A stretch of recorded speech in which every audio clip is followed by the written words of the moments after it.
Good luck sa kanya. Thank you. Diba? Anong sagot niya? Good luck sa kanya. Simple. Natawa ba siya? Pinagtawanan niya ba? O bakit na galit si si Claire Castro doon sa galit na galit si Claire Castro na naman sa kanya. Ito. Pakinggan natin itong salita ni Claire Castro patungkol diyan. Sa pagsagot ni Inday Sara, nakita nyo ha, ang linaw-linaw. Ma'am, hindi naman siya nag-volunteer, di ba? Hindi nyo ba ako tatanungin patungkol sa sakit ni Bongbong? Di ba? Sabi nila, ma'am, meron napapabalita na may sakit daw si Bongbong. Anong sabi niya? Good luck sa kanya. Kung may sakit siya, good luck sa kanya. Kung wala siyang sakit, di good. Good luck pa rin sa kanya. I mean, nakita mo ba si Inday Sara? Natawa? Nakita mo ba si Inday Sara? Pinaglaruan yung sakit ni Bongbong? Kasi kung ako tatanungin, Boss Dada, balita ako may sakit si Bongbong. Ano masasabi mo doon? May sakit siya? Huwag na siyang uminom ng gamot. Itakbo niyo sa pinakamalayong ospital. Pahilot nyo sa albularyo. Ganun ang ko. Talagang kung masama ang kung meron akong masamang ibig sabihin. Pero very, naman si Inday. Straightforward man tanong niya. Good luck sa kanya. Anong gusto niyo sabihin ni Inday? Na naawa siya kay Bongbong? Putang ina, matapos ang ginawa ni Bongbong sa pamilya niya. Gusto niyo kaawaan pa siya ni Inday na may sakit siya? Pakinggan niyo tong balitang ito. Binira ng Malacanang ang tila pagtawa ni VP Sara sa usapin ng kalusugan ni PBBM. Anong pagtawa?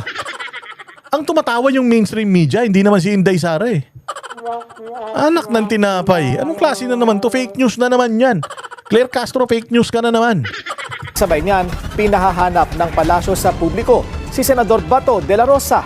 Ang detalye sa agenda report ni Ivy Reyes. So makikita natin, tumawa?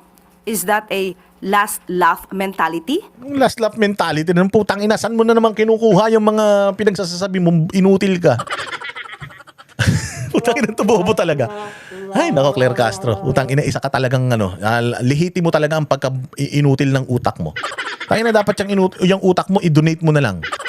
Oo, kasi hindi na gumagana yan.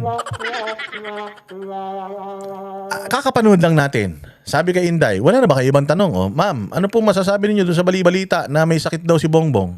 Nakita niyo yung mukha ni Inday, tumawa ba siya? Sabi ni Inday, good luck sa kanya. Tapos nag-smile. Tapos, umalis na. Ang tumawa, yung mainstream media, hindi naman si Inday Sara. Putang ina, anong iniiyak mo, Claire? Kung nalulungkot ka, pukin ang ina mo ka, na may sakit si Bongbong, putang ina ka dahil alam mo na tapos na ang kabuhayan mo pag nawala si Bongbong. Kaya alalang-alala ka.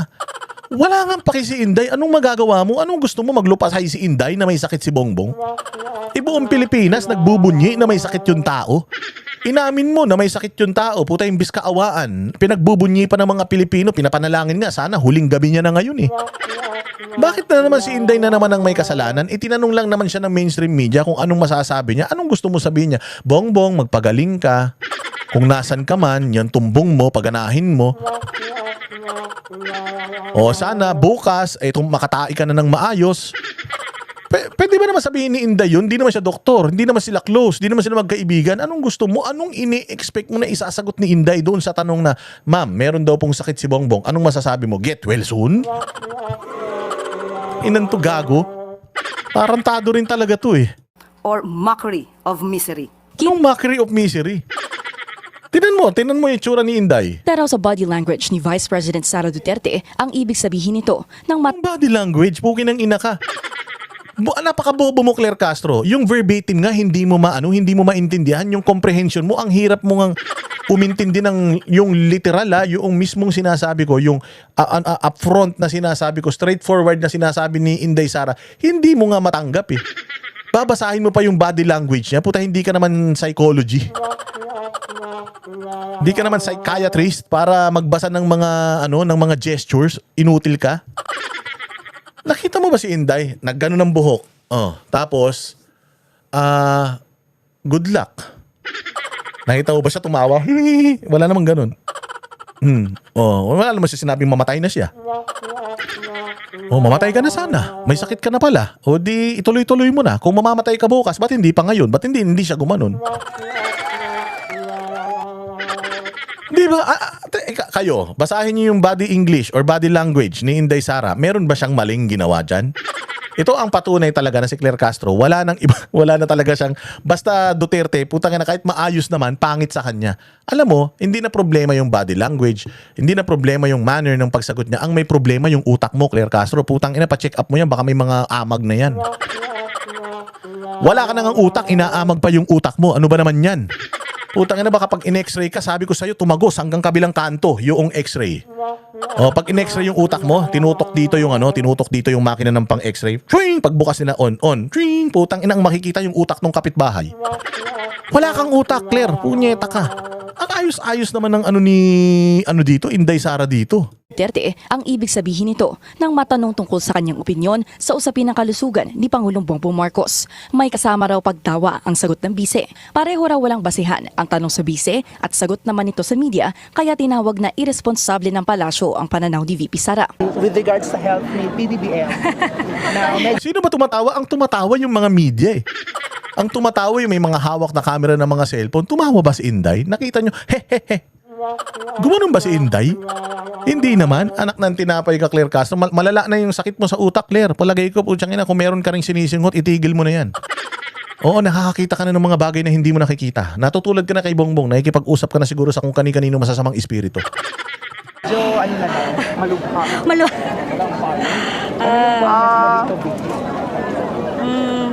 Good luck sa kanya. Ayon sa Malacanang, Diba? Simple, good luck sa kanya. Ano nga gusto mong sabihin? Sinabi na ni Inday, good luck sa kanya. Anong gusto mong sabihin niya? Mamatay ka na. Sana wag ka nang gumaling. Oo, yung karma yan, mirisi. May ganun ba siya sinasabi? Wala naman. Pacheck ka sa albularyo, ba kinukulam ka na ng mga Pilipino? Wala namang ganun. Kalinaw-linaw. Habang tinatanong siya, naggaganon siya ng buhok, gumanyan siya, tapos medyo inayos niya lang yung kanyang balikat kasi parang sundalo yan eh. Laging straight body as Inday Sara, yung posture niyan, laging correct eh. Tapos ang tawa ng tawa yung mga nagtatanong sa kanya, hehehe. May sakit daw. Anong masasabi mo? Good luck sa kanya. Ilang words? Good luck sa kanya. 4 words lang yung sinabi. Tapos ngumiti. Anong gusto mong gawin niya? Umiyak siya? Ang tinapay, Claire, ikaw na lang. Putang ina mo, ikaw na lang sumagot lagi. Ikaw na lang tama. Ang ina niya, sabi ko, saan kaya talaga to nagtapos talaga tong UST to eh. Ganyan baka bobo yung mga abogado sa UST. Marami naman akong kilala ng mga taga-UST, di naman ganito katanga. Sobrang pagka-propagandista nito, sobrang fake news peddler nito. No? Ngayon, irereklamo daw nila yung mga fake news peddler, siyang fake news. Tinawanan ba ni Inday? Kayo, ilagay niyo sa comment section, tinawanan ni Inday? Hindi na nga pinakita ng bilyonaryo yung buong hanggang sa umalis siya eh. Kasi nga, putsang ina niya. Kung ako naman dito sa mga media na nandiyan dyan, ma'am, di naman tumawa si Inday, ngumiti lang. Ang tumatawa yung mga nag-i-interview sa kanya. Wala namang tawa, hindi naman tinawanan ni Inday. Sinabi pa nga ni Inday, good luck, ba't masama pa rin ang dating sa'yo? Putangin lang yan. Anong gusto mo sabihin? Sabihin mo, good luck, masama ang dating sa'yo. Pag sinabi, mamatay ka na sana bukas, sigurado, mas masama ang dating sa'yo nun. Ang inan to, boba talaga eh. niyang taliwas sa ugali ng Pilipino ang ipinakita ni Duterte dahil hindi raw gawain ng Pinoy. Anong ngumiti lang eh. Kung ano lang eh. Puta, pati pagngiti, bawal sa'yo, Claire. Malala ka na. Magpa-check up ka na, Claire. Sa mga espiritista. Oo, dahil puta palagi ko sinasanibang ka na ng santo ng mga tanga. Ngumiti lang si Inday, di ba? Good luck, tapos umalis na eh. Anong gusto mo? Hindi ko talaga maintindihan eh. Sana kung ako nandiyan dyan, press corps, sasabihin ko, ma'am, ano ba gusto mong sabihin ni Inday? Kung ikaw si Inday, anong gusto mong sabihin niya? Ang ganda na sinabi ng tao, good luck sa kanya. Buti sana kung sinabi ni Inday, bad luck sa'yo. Buti nga sa'yo. Nye. Buti kung ginano niya, hindi naman. Claire Castro, tayo na, kung ako sa'yo, iumpog mo yung ulo mo sa simento, baka sakaling lumabas yung katiting na utak mo sa tenga mo. Walang silbi yan eh. Ang gawing katatawanan ang sakit ng isang tao, lalo na kung gawa-gawa lang din naman daw ang peking impormasyon. Gawa-gawa naman pala yung peking impormasyon. Ba't nasaktan ka dun sa good luck? Akala ko ba walang sakit? Kung wala naman sakit si BBM, sabi ninyo, hindi naman mamamatay, wala namang stage 4 colon cancer. Sinabihan na ng tao na good luck, ba't inis na inis ka pa? Patunay ba yan na may sakit talaga? Ayun na, kayo din na nagbibisto sa mga sarili ninyo eh. Sinabihan na ng good luck, nagalit pa. Ay, ilan yan. Na may malubhang sakit ang Baka gusto mo, pulbuhan pa ni Inday. Gusto mo, banyusan pa ni Inday. Punasan niya ng yung pawis sa likod, punasan niya. Ganun ba gusto mong gawin? Ayun mo, ikaw gumawa. Luka-luka ka. Pangulo. Patutsada ng palasyo, an idle mind is a devil's playground. Sinagot na rin ng Malacanang ang mga ibinabagong paratang na artificial intelligence o AI daw ang mga litrato at video ni PBBM nitong mga nakaraang araw, bunsod ng mga social media post na naospital daw ang Pangulo dahil sa sakit. Ang anyay, matitinong mainstream media raw ang may alam ng katotohanan, kaya umapela ng tulong sa media ang palasyo na tulungan ng gobyernong laban. Wala na, nagmamakaawa na sila sa mainstream. Sabi niyo, nangihingi kami ng tulong sa inyo. Paano ko nangihingi ng tulong? Hindi niyo inimbita dyan yung mainstream. Di kayo nagla-live coverage. Walang mainstream na pumupunta. Even mainstream. Kasi kung totoong nakita nila si Bongbong, they will ibabalita nila yan. Oh, they will make a news about it na siya'y maayos. Hindi nyo rin sila iniimbita. Tas humingi kayo ng tulong sa kanila. Walang yan. So sabi ko nga sa inyo, hindi nila tayo kaya. The fact na talaga nagmamakaawa sila sa mainstream media para tulungan sila, mas pinakikinggan na kasi talaga ng tao yung social media, and they cannot go to us at offeran tayo or sabihan tayo na please naman magpropaganda naman kayo na maganda para kay Bongbong. Hindi nila pwedeng gawin yun. Hindi nila pwedeng magdala ng mali-malitang pera sa atin. Dahil alam nila, pag nagdala ka ng malitang pera, baka videohin tayo nito, madali tayo. So nangingi sila ng tulong sa media. Kaya nga importante talaga mga bossing yung ating tawag dito, yung naitutulong natin o partisipasyon natin dito sa pag-expose ng katiwalian sa gobyerno at pagpapakita kung gaano katanga itong mga to. Importante. Pero mas importante sa lahat, kung ikaw na nanonood, mag-share ka ng mag-share. Ikaw na nanonood para makapang-asar ka ng mga tarantado sa Pilipinas, i-share mo ng i-share tong video natin. Sabi ko nga sa inyo, konti na lang, tatalunin na natin yung mainstream media na yan. Wala na. Humihingi na sila ng saklolo mga bossing. Hindi nila kaya yung natin, yung lakas ng boses natin. Ang fake news. Hindi naman nagbigay ng pahayag ang palasyo sa 31 absences ni Duterte allied Senator Ronald Bato de la Rosa. Kung ano po ang nararamdaman niya, dahil karamihan po sa atin, halos lahat tayo ay nagtitipid.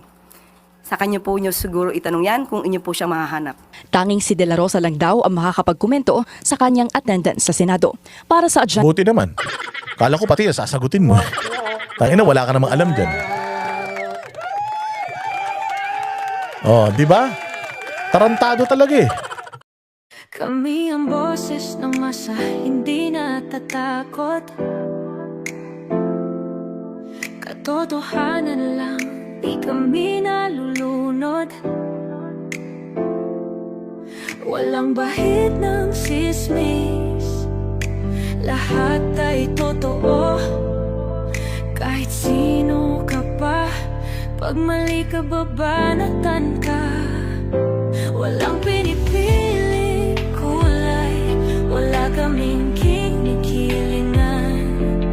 Basta para sa bayan, kami lalaban.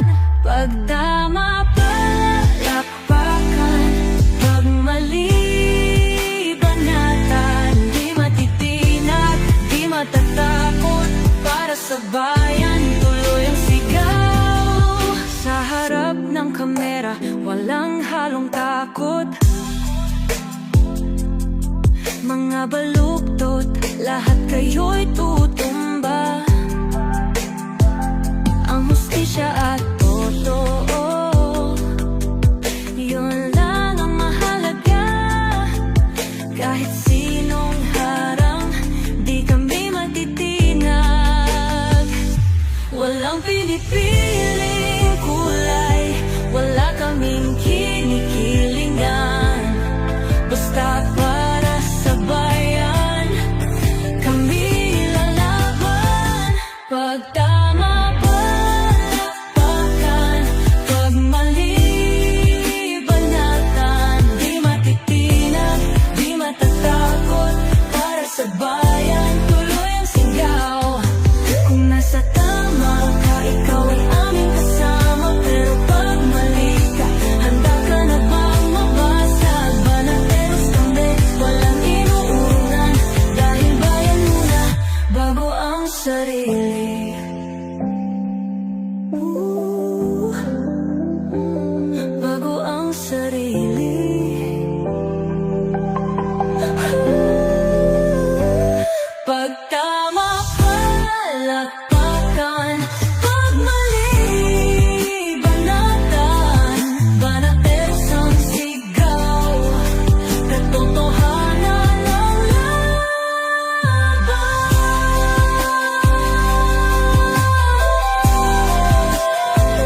sa